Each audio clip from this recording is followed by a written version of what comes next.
Sturgis. You need any help with that... signal interceptor? Not now.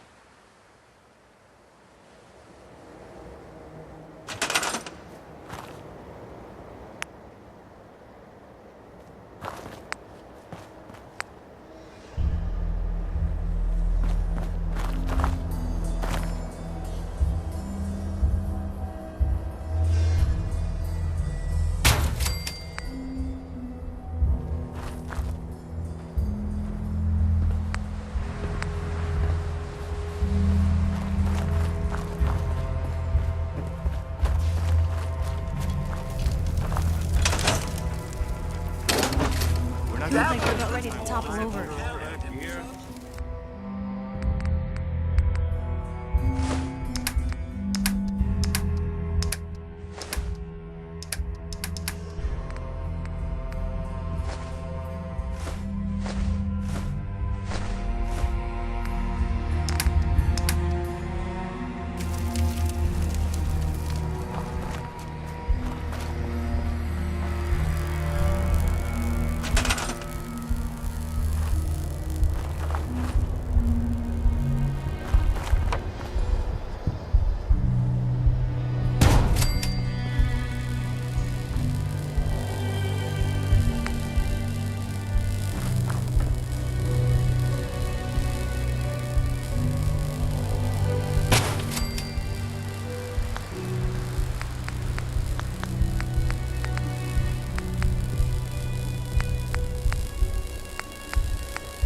Sturgis.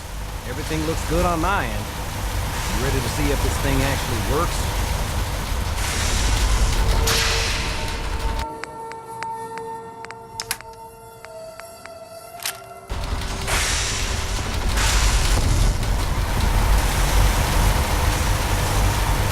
Let's do this. You sure? Okay. I'll start scanning for an Institute signal to lock onto.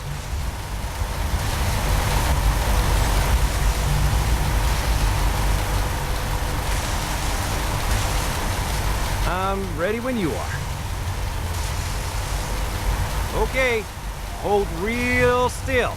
I don't want any corruption of the molecular beam. Oh yeah, by the way, I figured this was a golden opportunity to find out as much as we can about the Institute, what they're up to.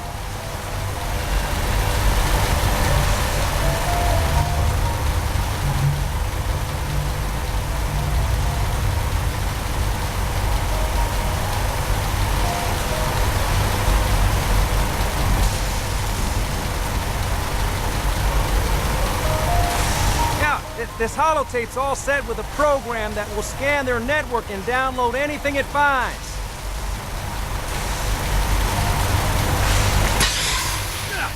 Uh-oh. Yeah, we better hurry. Don't worry about that tubing wiggling around. It's, just there for decoration. Okay. Scanning for the Institute signal. Tracking RF. And... got it. Hold on to your butt!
I wondered if you might make it here.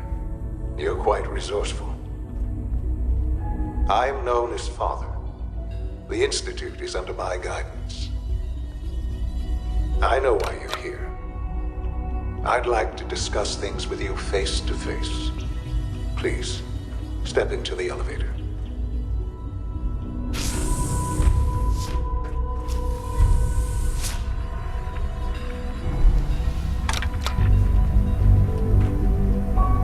I can only imagine what you've heard, what you think of us.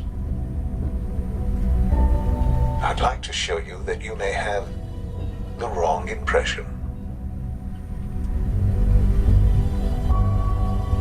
Welcome to the Institute.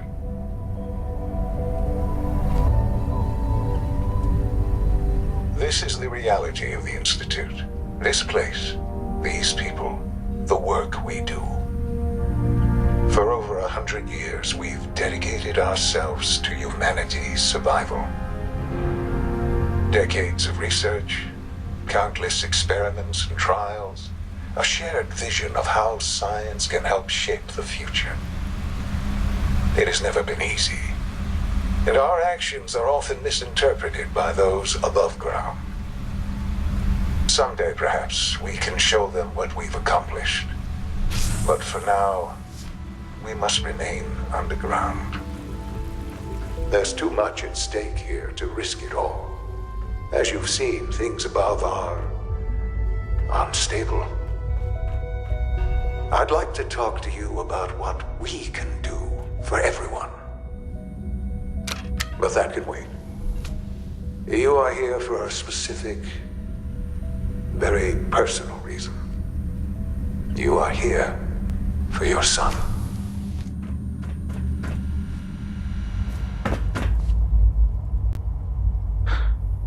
Sean? Huh? Yes, I'm Sean. Sean? Is that really you? Who are you? Sean, it's me. I'm your dad. Father, what's going on? What's happening? Sean, are you okay? You're not hurt, are you? What's going on? Father? Father! Sean, open the door. I don't know you. Go away. Father! Father, help me! There's someone here, help me!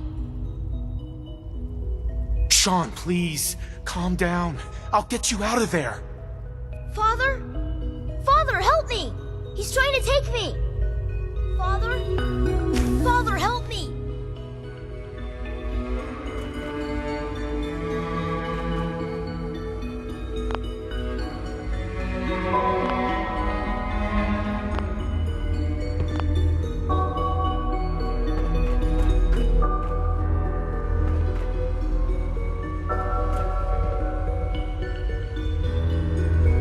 Sean. S923, recall code Cirrus. Fascinating, but disappointing. The child's responses were not at all what I anticipated. He's a prototype, you understand. We're only just now beginning to explore the effects of extreme emotional stimuli. Please try and keep an open mind. I recognize that you are emotional, and that your journey here has been fraught with challenges. Let's start anew. I am Father. Welcome to the Institute. Father? That's your name? Your title? Father is my unofficial title. It's what I've come to mean to the people of the Institute, just as you mean to your son, to Sean. Just help me understand what's going on here. I promised answers, and answers you shall have. But I need you to realize that this situation is far more complicated than you could have imagined. You have traveled very far, and suffered a great deal to find your son. Well, your tenacity and dedication have been rewarded. It's good to finally meet you, after all this time. It's me. I am Sean. I am your son. It's really you? After all this time? Yes. It's true. In the vault, you had no concept of the passage of time. You were released from your pod and went searching for the son you'd lost. But then you learned that your son was no longer an infant, but a 10-year-old boy. You believed that 10 years had passed. Is it really so hard to accept that it was not 10, but 60 years? That is the reality. And here I am, raised by the Institute, and now its leader. But why? Why take a child? Why take you? Ah, now that's the question, isn't it? Why me? At that time, the year 2227, the Institute had made great strides in synth production. But it was never enough. Scientific curiosity and the goal of perfection drove them ever onward. What they wanted was the perfect machine. So they followed the best example thus far.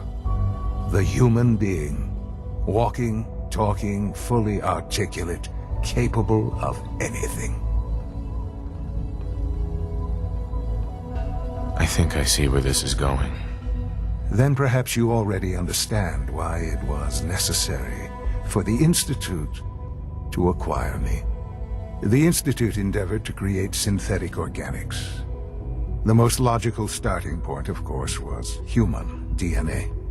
Plenty of that was available, of course, but it had all become corrupted. In this wasteland, radiation affected everyone. Even in their attempts to shield themselves from the world above, members of the Institute had been exposed. Another source was necessary. But then the Institute found me, after discovering records from Vault 111. An infant, frozen in time, protected from the radiation-induced mutations that had crept into every other human cell in the Commonwealth. I was exactly what they needed. And so it was my DNA that became the basis of the synthetic organics used to create every human-like synth you see today. I am their father. Through science, we are family. The synths, me, and you. Sean. It's really you. It really is. I know you must have questions. Please. Anything I can do to help you understand. So you're in charge of the Institute? I am the acting director, yes. I spent decades working to reach this point. It's a responsibility I take very seriously. The Institute. It's important. It really is humanity's best hope for the future, no matter what those above ground might think of us. They need your help, Sean. It's rough up there, to say the least. Oh, we've tried that. Surprised?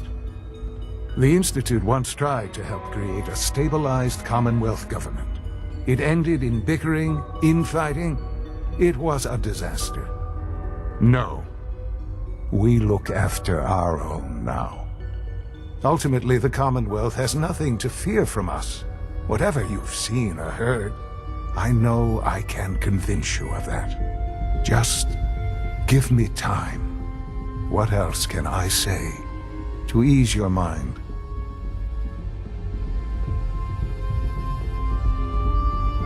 Your mother. She never got to see you grow up?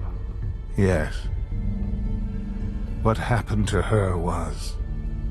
I've gone over the records of the incident, of course.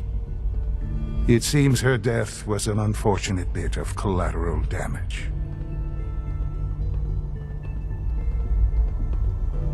Collateral damage? She was murdered. Killed? Yes. Murdered? I'm not so sure about that. Still, I do regret never having known her. For many years, I never questioned who my parents were. I accepted my situation, and that was that. With old age comes regret, and asking what if more often.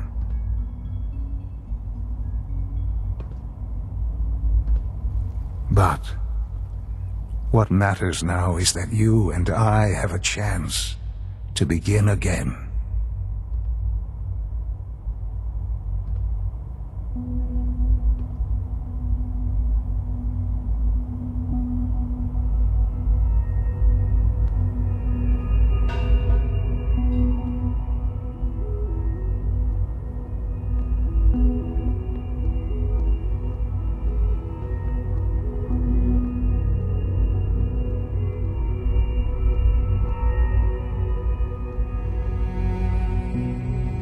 What else can I say to ease your mind?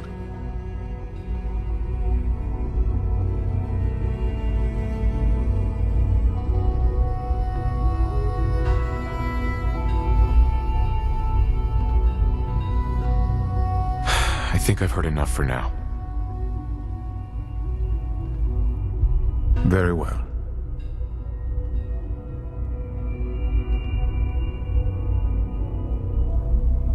The Institute is on the verge of some important breakthroughs. Your presence would be appreciated as we approach them.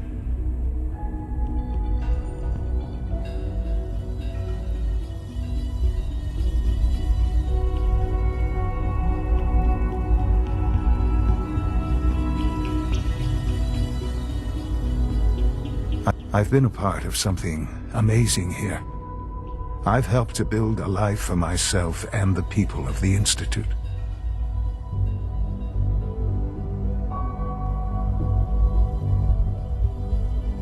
And now, after all these years, you have an opportunity to help with that. Doesn't that intrigue you? Isn't that what you want? Yes, that's what I want. I know. I know you've been through so much. I'm pleased to see it has not impaired your judgment. Forgive me. I'd assume that after everything I'm sure you've seen above ground, you would be more than a bit biased against us. There is much to be done. You'll need time to acclimate yourself, a chance to become acquainted with our procedures.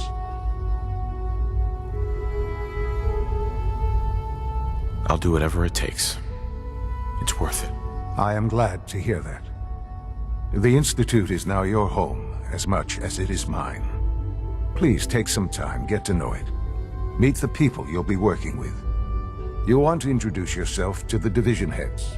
Dr. Fillmore in Facilities, Dr. Ayo in SRB, and Dr. Holdren in Bioscience. And finally, Dr. Lee in Advanced Systems.